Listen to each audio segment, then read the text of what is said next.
Inevitably, something will go wrong when you start to work with APIs.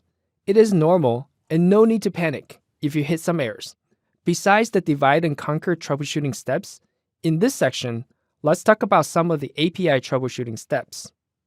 First, determine the source of error. This is sometimes overlooked, but I often find a lot of times the error is actually from the script that we have wrote or something pretty simple. For example, if the DNS lookup fails, or the SSL certificate expired, or so on. This is also why the status code is important, because it allows us to narrow down the scope to either a server or client error.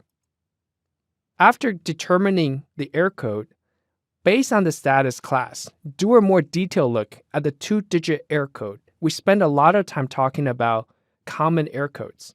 There are a lot of details that could be gleaned from the 2-digit code that follow the first digit, including the proprietary code implemented by the specific web services. As a reminder, 400 means there's a problem with the request from the client, and 500 means the client request is valid, but the server was unable to process the request.